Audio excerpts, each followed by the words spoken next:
and that is investing in America. Wisconsin Governor Scott Walker defending the government's massive deal with Taiwanese electronics manufacturer Foxconn to build a plant in the state. Critics say that while thousands of jobs will be created as a result of Foxconn, taxpayers may not see the benefits until 2043. President Trump spoke about the deal yesterday. Look at what's going on with the economy. And, you know, to me, very important, you look at the enthusiasm of businesses. You look at companies moving back in. You saw last week Foxconn. They make the Apple iPhones. They make all of the desktop. They're the biggest in the world. They're coming into Wisconsin with an unbelievable plant like we've never seen before. And joining me right now is Wisconsin State Senate Majority Leader Scott Fitzgerald. Senator, thanks very much for joining us this morning.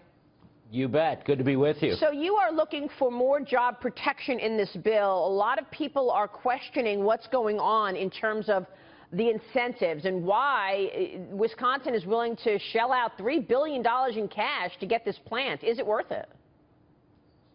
Yeah, we think it is. And, you know, that job security issue is something that many members of my caucus and I think members of the Wisconsin Assembly are just trying to kind of nail down. We'd like to see some benchmarks that are early on in the design of the plan where, you know, you can look 2 years from now and there'll be 3,000 jobs, 5 years from now, 6,000 jobs. We're looking for those types of benchmarks as we make this huge investment on behalf of Wisconsin. Well, do you agree, though, with the estimates that taxpayers are not going to break even on this until, what, 2042? Yeah, I mean, when you see some of those estimates, it's difficult to wrap your arms around.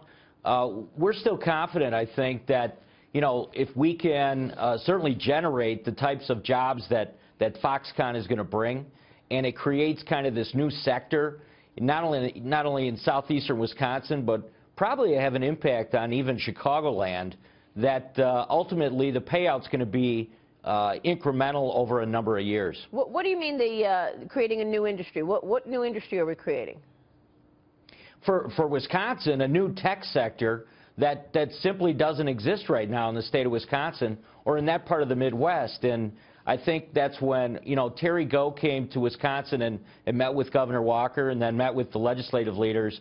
I mean, this is going to really change, I think, the dynamics of that entire part of the state of Wisconsin right now. It's a very good point. In fact, Governor Walker joined me earlier this week right here on the program, and I asked him if the state is paying too much for the deal because of all of those incentives and the questions about how many jobs really will be created and whether or not taxpayers are really going to see the benefit. Here's what he said. Listen to this, sir. Whether it's 13, 130, 1,300, or 13,000 jobs, you're one of the best places in the world to be at here in the state of Wisconsin because we value manufacturing. That's why it takes a little bit longer than a typical job out there or a typical project out there. I should add, though, for any Packers fans here in Wisconsin or across really around the globe, they know that one of the biggest turnarounds for the Packers back in the early 90s was signing Reggie White, who was then an All-Pro for the Philadelphia Eagles. Reggie White wasn't just the biggest Packers deal in the history of the team at the time. He was actually one of the top 3 deals of all time, at least back then, in the NFL, and it was worth it because Reggie White wasn't just a player. He helped transform that team into the Super Bowl winning team they were just a few years after he came. We believe the same thing is true, parallel here in the state of Wisconsin. It's not just those 13,000 jobs. It's not just the $10.5 billion payroll and plus the $10 billion capital investment. It's the transformational impact it'll have here in the state of Wisconsin. Yeah. So, Senator, what kind of transformation would you expect? Because, you know, we're hearing this number being thrown around, 13,000 jobs, but we really don't know that for sure, right? I mean, the gap is so huge from 3,000 to 13,000 jobs created. So what kind of a transformation are you envisioning as a result of the Foxconn plant, and how do you get to the 13,000 number?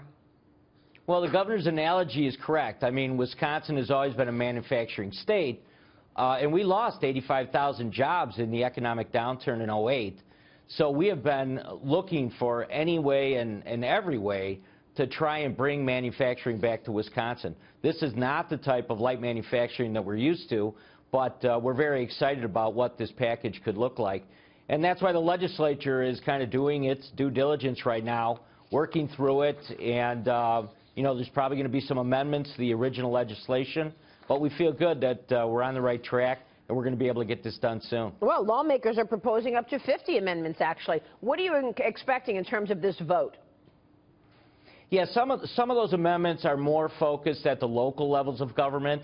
There's a lot of changes that have to be made with infrastructure and certainly roadways.